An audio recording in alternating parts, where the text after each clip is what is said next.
Thank you for being here today. For you guys that do not know who I am, my name is Bradley Baldwin. I am the senior coach at Icenhower Coaching and Training.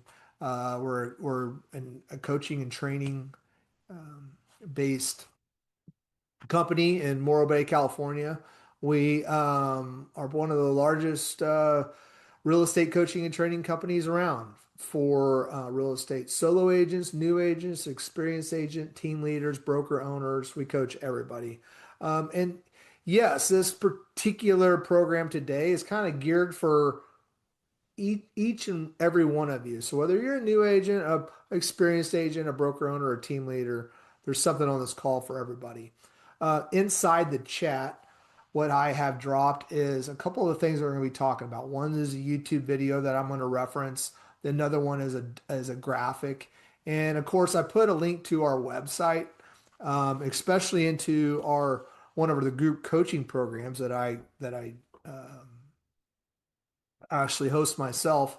I have nothing to sell you on this call, but if you are interested into signing up for coaching or want some more information about us, our video coaching newsletters, whatever, you can sign up on that website there, uh, and, uh, and fill out any information that you need. We'll get right back with you.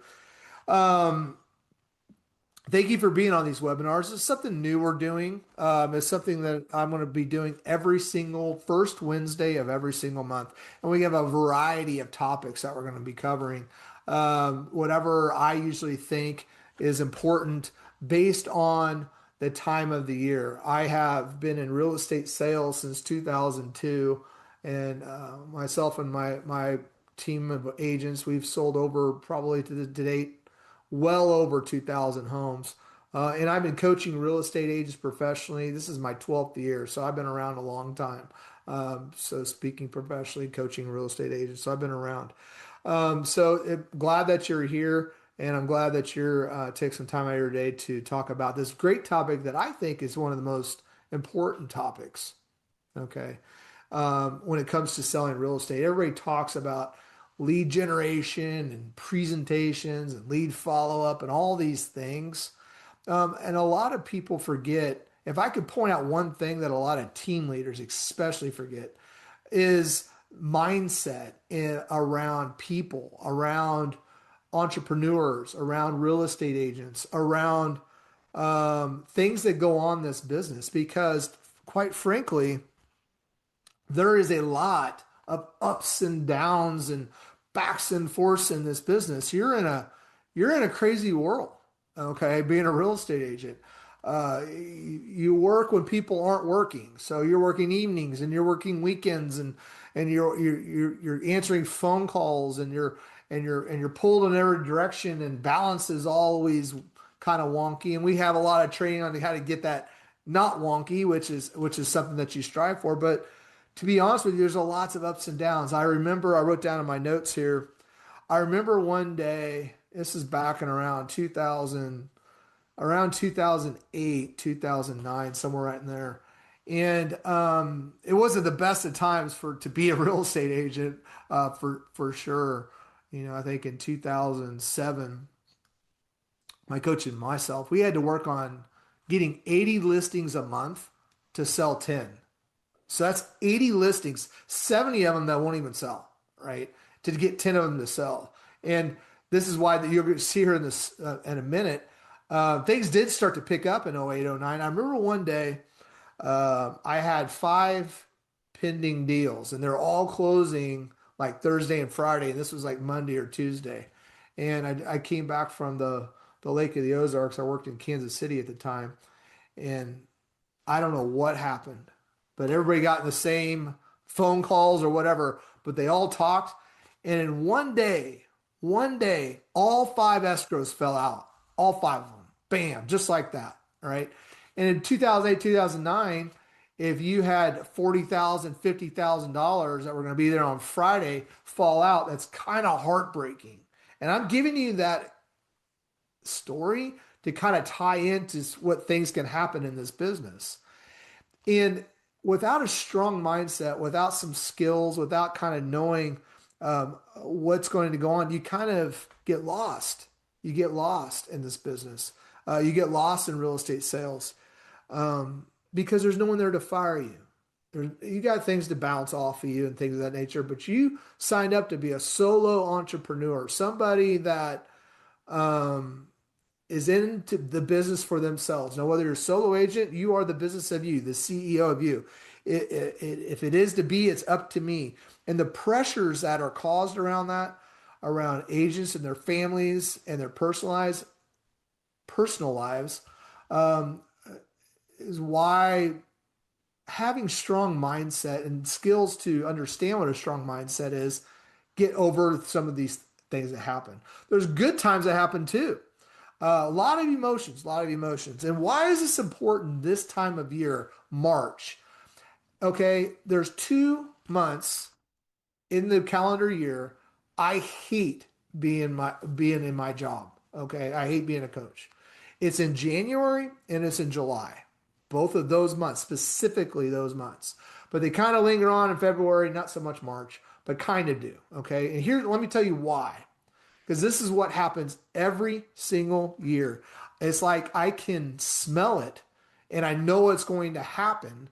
And my job is to kind of create everybody, if you're a coaching client of mine, keep you moving in the same direction, right? Not to get off track. But a lot of mindset stinking thinking happens around this time of year. Why? So you have this most markets. Now, if you're in a snowbird market like Scottsdale or Hilton Head, South Carolina, Florida, may bear with me, okay? I know that most people have different seasonalities, but for most of us, we sell most of our properties in the second and the third quarter, okay? The fourth and the first quarter, right around maybe November to February, are kind of not the best months in real estate as far as seasonality is concerned. Okay, the market is not on our side. People have stuff going on. They don't want to buy or sell a house, and we have things that go on in our lives, and I get it, right? So I'm talking about that. Now, you do sell houses, and I get that, right? But most of the sales are done in the second and third quarter. That's from years of tracking things. And what happens is we as agents, we have some good times, especially in December and November. We have Thanksgiving, we have the Christmas holidays, we have our New Year's holidays, we have all the office parties, we have all the awards banquets, we have all this stuff going on. And it's kind of nice. It's kind of fun. It's kind of a celebration for all the hard work that we've done. And I want you to do that. But here's what happens. We start doing that and we're still kind of lead generating, sort of, but we're not really. We're not really hitting it hard. We're not really working. And what happens is you come off that lull, okay, and you start to build business. You start to talk to people again. You start to have conversations with people again. And when you're doing that, you start to learn that this is not as fun as it was back in party season. It wasn't as fun as back when it was. And you start to think in a different way and you try to avoid the hard work that it is to be a real estate agent. Calling and talking to several people a day. I don't know what we teach here is talk to 20 people a day. That's 2 to 3 hours on the phone through text messages and phone calls and things of that nature, having conversations with people to try to get to an appointment to educate them to see if they want to buy or sell a house. A lot of that is work. And a lot of people, what they do is they try to kind of white knuckle it all the way through January and maybe February. They're selling some houses and they're doing some things. And then a lot of spring break happens right around now. And what they'll do is they'll go on vacation. I had this happen this week to a client of mine. He had a buyer agent on his team. She was sick the week before and then goes on vacation, right? So that's 2 weeks she hasn't been around the team or working or anything. Then comes back and has this great big revelation that she needs to move brokerages and quit the team and she can do it herself and blah, blah, blah, blah, blah. And she left the team. Okay, that's a perfect example of what I'm talking about is there's lateral moves that we make as agents because we can. We can switch from EXP to Keller Williams, and I'm using that as an example, and to create work for ourselves, getting new signs, a new website, getting busy, busy, busy. Anything that we can do to get rid of lead generation. And what we'll do is we'll start blaming the market. We'll blame ups and downs. We'll blame our co-agents. We'll blame the buyers and sellers that we're working with. And all that does is it creates a belief in us that nobody wants to buy or sell, and a belief in us that maybe we're busy doing other things, doing these lateral moves. See, a lot of the times when we talk, a lot of the things that we say, we actually start to believe. Okay, so let me show you what I'm talking about. I'm going to share my screen real quick.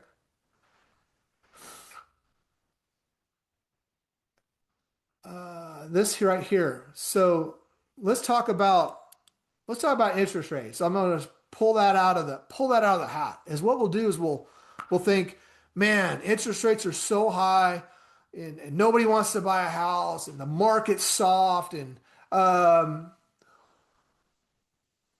I was at the HOA meeting last night. I work on the HOA board, and I remember the developer stood up in front of all of us, right? It was like, hey, we're going to start this new phase, but the soft real estate market that we're in, that's a classic example. We do the same thing, right? Hey, we got all these issues why people don't want to buy or sell a house. That's your thought. And it comes out of our mouth, and we talk about it, and we say these things out loud. And what that does is it causes a behavior. Well, interest rates, they might be coming down this spring, and it's really tough to go out there and have that conversation now. And everybody says it's going to happen later. So I think what I'm going to do is maybe just, maybe work on my website, get prepared, maybe work on my listing and closing checklist for spring, and do these other things. And you start to create these habits. Okay. And then it becomes kind of who you are. And this is legit serious things. This isn't something I just dreamt up of. It's called the Gandhi Circle. It's been around for a long time. If you've taken a psychology class in college, or maybe even high school for that matter, you've seen that. But it happens so much as we actually believe what we say. So whatever goes into our mind and whatever we start to think, right?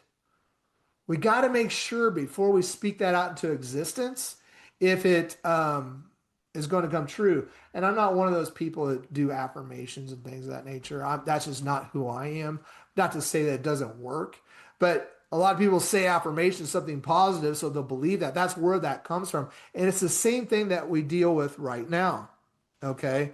And a lot of the times when we're talking ourselves out of working, we're talking ourselves out of success. Okay, so let that sink in for a second. So what am I talking about? Let me show you this example. This is a classic example. One of my, and I'll get to that here in just a second. So the boring stuff. Okay, I was talking to an agent the other day about I wanted them to work on sending out these "We Need Listings Now" letters, or it's called sometimes some people call it the golden letter, to obtain listings in and around their geographic farm. That's a lead generation tactic. I can get to that some other episode. I'm talking about what happens. Okay, it's boring. I got to pull a list of house together. Oh, there's work. I gotta go buy envelopes. Dang, there I'm spending money. Maybe even to get a handwriting machine to handwrite all these addresses. I got to get stamps. I got to do all this stuff. Okay. And maybe I go ahead and get all the boring stuff done. Right. And then what you're going to do is you're going to try a new strategy. And what you'll do, you do it for 2 weeks. You might get a listing. Dang. All right. This worked. Awesome, coach. This is great. Then what's going to happen is you're going to do it for 4 more weeks. And you're not going to get nothing. Right. And you're going to start to say, this stuff doesn't work. It worked once. I got lucky. And this is what happens. Blah, blah, blah. And then you'll do it for another 2 weeks. And then bam, you'll get 6 more listings. All right. And the thing is, the people who are successful in this industry don't get bored with the boring. They just do the dang thing robotically again and again and again. They don't commit to a new strategy. They commit to it for 6 months and then come back and look at your ROI. That happens all the time, especially when I coach real estate teams. Is they'll go out and they'll buy a lead source, right? Whatever that might be. I'm just going to pick on Zillow for a minute. Everybody wants to pick on them. So they'll buy Zillow leads. And I got a great story. So I coach these people in West Hollywood. and this was a long time ago. They're both in the same market, two real estate teams. One person comes to me and says, these leads are absolutely garbage. They suck. Okay. Same person, another team, same market. They have about, 15% of their business coming from Zillow. It's one of their largest internet lead sources. Now, how can that be? It's got to be with the mindset of the people receiving that. And what happens is they'll buy that for a little bit. They don't see nothing for it. They'll cancel it. And then they talk how it doesn't work. Same thing as this guy in this letters, right? So he's going to do it for a little bit. And if he doesn't keep on doing it and keeping it boring, he never does it. And why? Is because he says it to himself. He says to the world that it doesn't work, right? One of my great mentors, his name was Tony DeCello. Tony DeCello is one of the great famous real estate coaches who've been around. Tony and I worked together for a long time, and he said, Baldwin, here's the thing. I want you to teach your clients how to be boring. I said, what do you mean? What do you mean tell them how to be boring? He goes, you got to teach them how to be boring because it's the repetition and the consistency and the activity that brings in the money. And that's just the plain and simple of it. None of this stuff is absolutely fun. I don't think anybody wakes up and goes, I can't wait. I can't wait to start talking to my leads. I can't wait to lead generate and get on the phone. I can't wait to go door knock. I can't wait, for Saturday when everybody else is watching college football and having fun. I can't wait to go stick open house signs in a yard and sit in a house and have nobody come through. No one says that, right? But you do it because you know what? That's what you signed up for. And the consistency in doing that is boring, but it's also going to make you money. And it's the consistency that keeps that snowball rolling. Here's the thing though, inconsistency does the same thing. And a lot of it has to do with your mind and what you're thinking about all the time, especially what you're saying when it comes to that Gandhi Circle. It really does mean a lot, okay? There's another concept I want to kind of talk to you a little bit about today when it talks about mindset and how to set your mindset and how to think about things. And it's called be, do, have.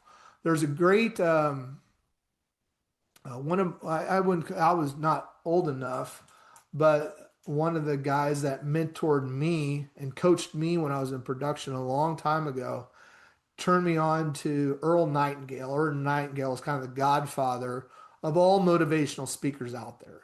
He's written several awesome books. In fact, in your chat room is an entire book, audio book's like 3 hours long. You probably get through it in 2 or 3 days.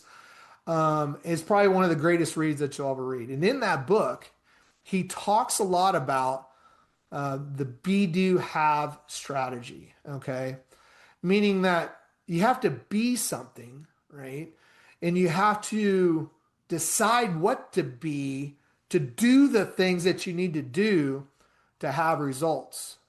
I was sitting in a real estate conference one time, right when I really started to take my sales career seriously, right around 2006 or maybe 2007. Great time, huh? But that's what I did, and I decided, and I started going to these conferences, and I had a real estate coach, and we actually became pretty dang good friends. And we're sitting at the Venetian Hotel in Las Vegas, Nevada, and we're sitting there at eating dinner. I think we were at the Cut. I can't remember. We were eating steaks. I know that. And we were sitting there eating dinner, and he gets a phone call from his wife and says, "You're not going to believe it. It's snowing." This is in December or January or something like that. "Hey, it's snowing outside." He hangs up the phone. And he goes, "I hate the snow. I don't know, understand how you do it living in Kansas City, all that snow and ice and stuff." I said, "I know, I hate it. That's why I come out here sometimes because it's always pretty nice weather. It's sunny here 268 days out of the year." Whatever. We started talking. He gets on the phone. He calls his pilot, his private pilot on his plane. And he goes, "Hey, where's it not snowing?" And the pilot goes, "Naples, Florida." He goes, hang up the phone. I'm sitting across from him. Hang up the phone, calls his wife, goes, "Hey, get your stuff packed. We're leaving for Naples here in a few hours after I get done eating dinner with Bradley." And at that very moment, I thought that was the coolest thing I ever seen. I was pretty young at the time. And I thought, man, how the heck did you do that? And it got me thinking, like, the be do have, right? Like, here I am, not really dressed like he's dressed. Here I am. He had something that I wanted. And this could happen for anybody. I'm using this as an example, but you kind of have to be that person, right? That you want to be. So you start doing the activities so you get the results that you want. So if you wanted that kind of thing, you have to start being that thing. You start to be the person that you want to be. And there's a great concept around this, and Earl talks about it really deep in his book. So if you haven't read that, I highly recommend you do. Okay. And it says you have to start deciding what you be: disciplined, focused, accountable, consistent, especially when no one's watching. This is the kicker that gets all of us as real estate people, especially when no one's watching, because no one's watching. Okay. No one's going to fire you tomorrow if you don't lead generate. Your wallet's going to fire you, but no one's going to fire you, right? That's why I have a job as a real estate coach, because people hire people like me to hold them accountable, to have someone show up to kind of keep them on track, which is a great thing. And I think that we all need that in our lives, whether it's me or your broker or your team leader or your spouse or whatever. But you got to get somebody to watch it, because you have to decide who you want to be, especially when no one's watching. Okay. And when you lock that identity in, you actually start to do the right things, make calls, follow-ups, prepare to lead. Okay. It really does make a big difference, because if you start acting like and deciding, I'm going to be a person who's focused, accountable, I'm going to go to the office, I'm going to do the boring stuff, I'm going to do this, I'm going to do this, you start to do it. And when you consistently do things right, you have the results. And the results don't create identity. Identity creates the results, and the order matters. A lot of people want to go to the have. A lot of people get lazy. A lot of people don't do the beads and the do's. They don't come to webinars like this to learn about mindset and what I can do to strengthen my mindset. They just want the have. It's a natural thing in our behavior to always be taking and always be wanting and always be wanting to have. The problem is, you got to go back to what Tony taught me. You got to teach them the boring stuff. And hopefully I'm teaching you the boring stuff, because a lot of the boring stuff is doing a lot of things with your mindset. It's about being healthy. It's about putting good things into your world. It's when Earl talks about this in his book, and I challenge you guys to do the same thing. For 30 days, don't talk bad about anybody. And everybody that you meet, make them feel like they're the most important person in the room. Just do it for 30 days and see what happens, because you start to develop habits. You start to be a different person, and the way you think and the way you talk changes. And when that changes, it changes the way that you conduct your business, not only with your clients, but with yourself as well. Okay. So hopefully you got something out of this call today. I know it's not the most sexiest subject in the world either. I mean, I'm going to teach you, if you want to come back on some of these webinar Wednesdays, I've got listing presentations, I got buyer presentations, all kinds of stuff, how to get more business from your SOI, how to take 100 listings in a month. I got all kinds of stuff. But a lot of times, like I said, you have to have your mindset first. Mindset's a big part of this business. It's why that most people quit. Okay, I'm a broker. I know if I hire 10 agents, right? One of those agents will be there in 5 years. The rest of them won't. That's a fact. Nine of them are going to leave and go do something else. That's the kind of turnover we have in this industry. A lot of it's because they don't have that mindset. A lot of it's because they don't want to do the boring stuff. A lot of it's because they don't want to be learning based. So I hope this helps today. I hope you got something out of it, and I hope you come back next Wednesday. Talk to you guys soon. Thank you.